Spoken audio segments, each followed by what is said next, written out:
Hi, this is Debbie with another video tutorial. Today, I'm not really going to go over any kind of design things, but I wanted to do some little quick tips and show you some things that you may not be aware is in your Silhouette Studio Designer Edition software.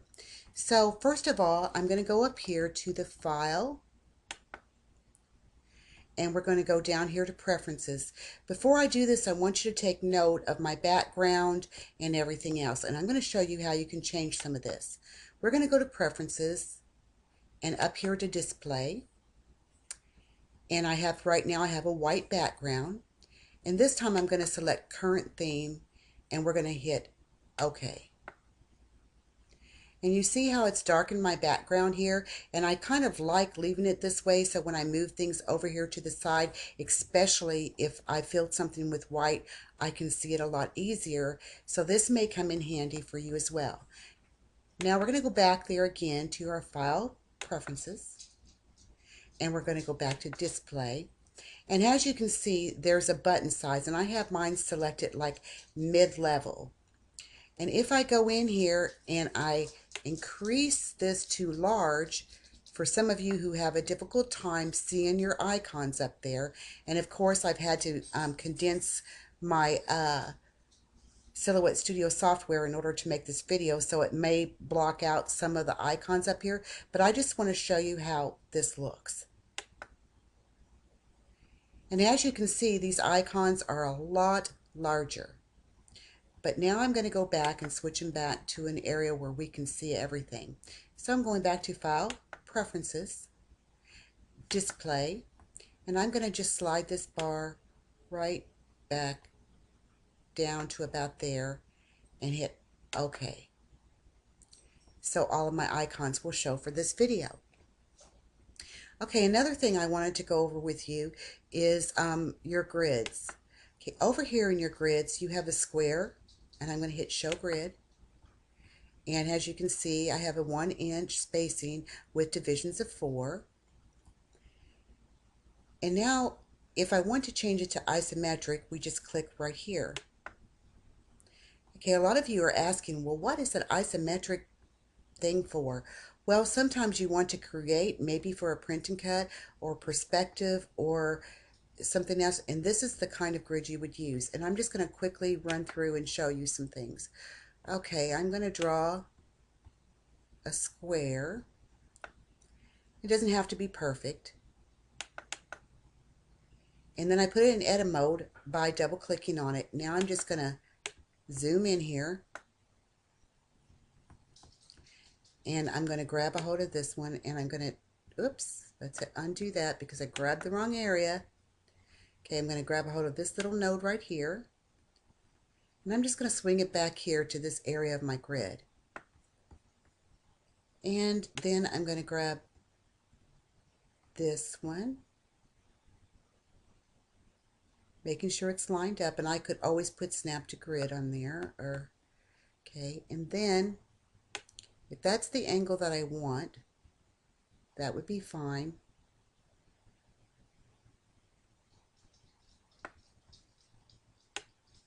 And then we're going to grab this one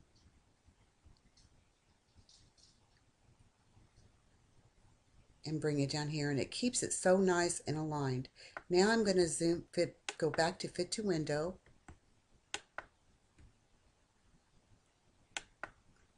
and now I want to add some other dimension here, and using my grid will help me keep all lined up. I'm going to go over here to our polygon tool, and without zooming in, I'm just going to do this real quick, trying to keep it lined up, and later on I can always go in and edit it. So click there and go across this line,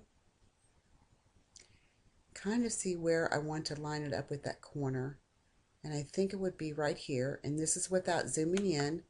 I'm just kind of like freehanding it.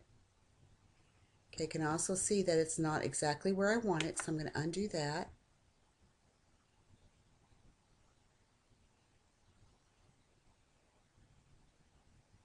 And let's see, I think I want to click about right here.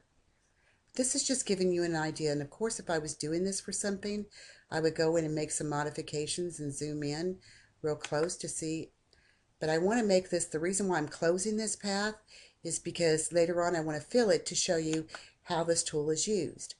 So I'm going to double click on this real quick and just bring in the edit mode again and bring these in.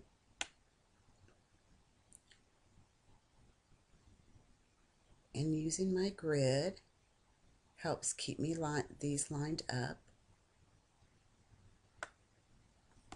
Okay, now that I have that done, I'm going to quickly grab this polygon tool again, and I'm going to go over here and do the same thing on this side.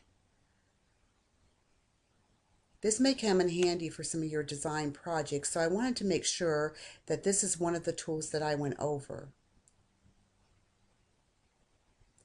Well, a tool and a grid. Because here we're using our polygon tool, a draw tool.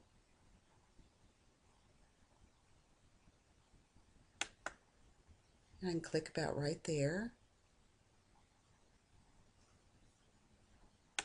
I'm going to click there. And this one is not going to be as perfect as I would like it, but for this demonstration, it gives you an idea of what you can do.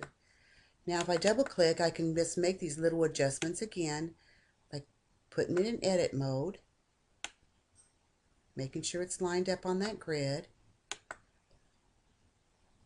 Okay, now we're going to go ahead and fill these with some color so we can see what I've been trying to explain here. So I'm going to click on this piece, and we're going to blue, and then we're going to click on this piece, and we'll just put it in an orange. It gives us a lot of colors, and as you can see, on this one I still need to do some editing because it's not perfectly lined up. And using the grid, I would definitely zoom in to make it look even better.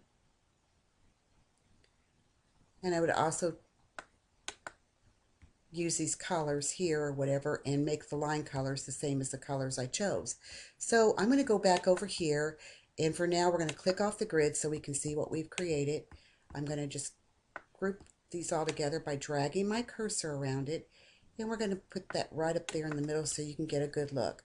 So an isometric grid can come in handy. Now I'm just going to go ahead and delete all of this out. And we're going to go back down here. Now, I've shown this before, but some of you who are new to the studio software may not know this. As you can see, I'm using a green little border here, and it doesn't really do anything for the software, but sometimes we just have different color moods. So if you click this little ball down here at the bottom, notice the changes in color.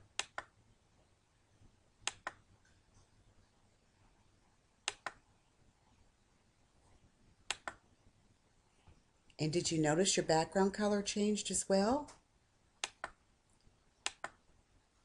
So I'm just going to go ahead and leave it back at the green.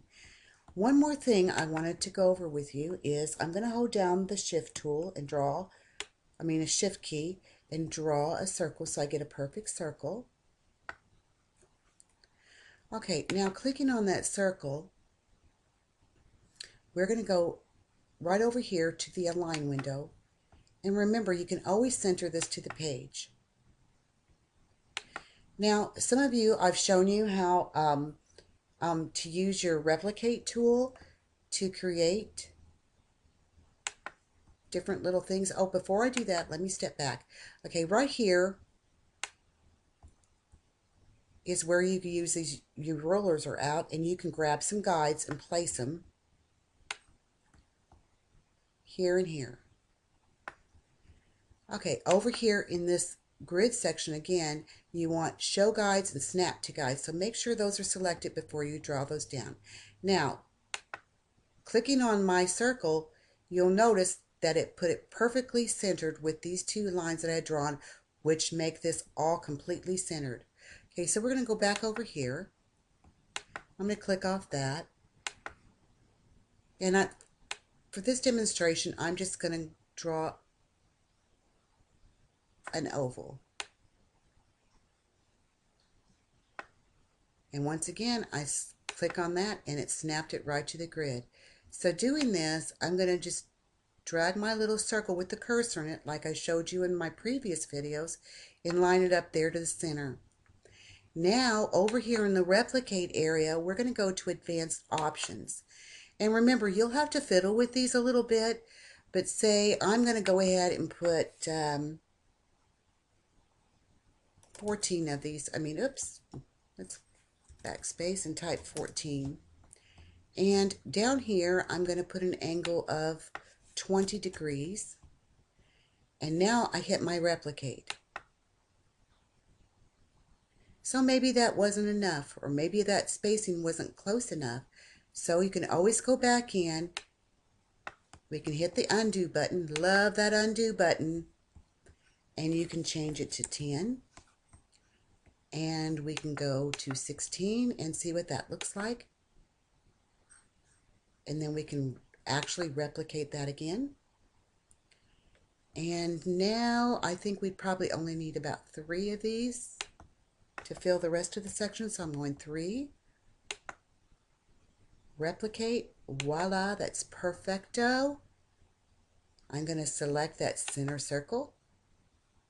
I'm going to go to my offset tool, offset, there we go.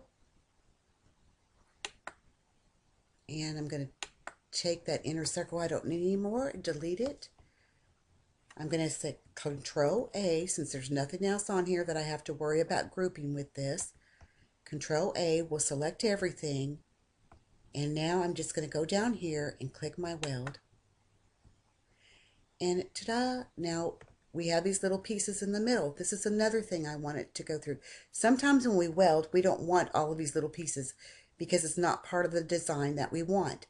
So if I simply hit Release Compound and I drag my cursor just over these little pieces I don't want and then hit Delete, do this again down here and then hit Delete, I just delete those things in the inner area that I didn't want. Now, if I would have dragged my cursor all the way around and you see this outside box, I would have deleted the shape that I just created.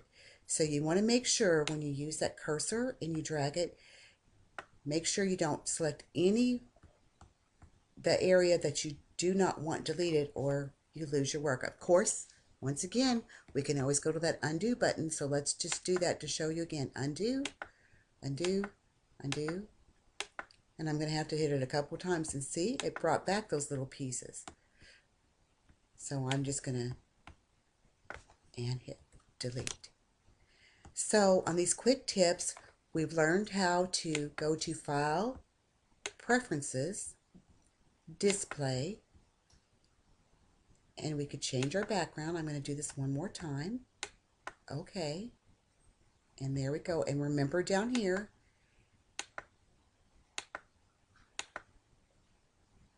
we can change the colors of our border for Silhouette Studio. I'm going to go back to File,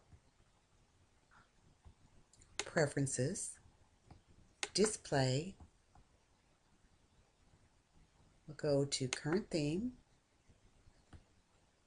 And once again, I'm going to show you how to change your icon size.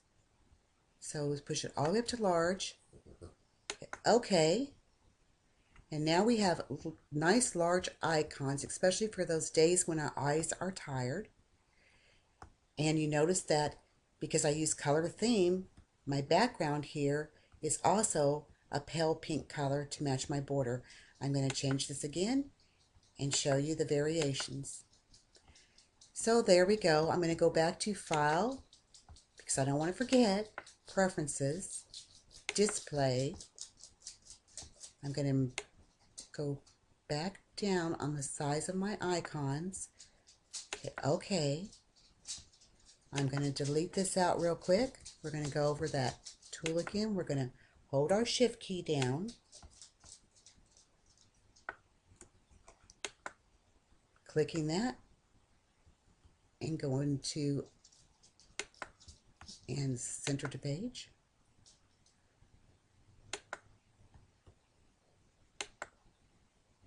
Clicking the circle again takes you right perfectly center of this circle. We're going to, I know this is repetitious, but sometimes I talk fast and everyone doesn't quite get it, so I just like to go over things a couple of times. Drag that little cursor down here It's lined up perfectly in the center.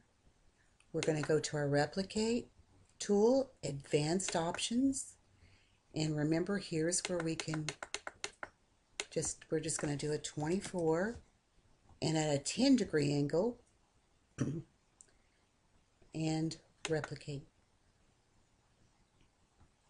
So you can see I need several more, so all I have to do is type in another number and probably just guesstimating or whatever I would think, and 6, 7, I'll just try 9 of them.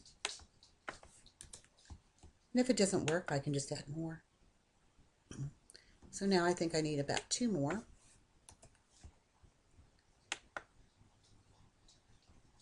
Replicate. We're going to select this center circle.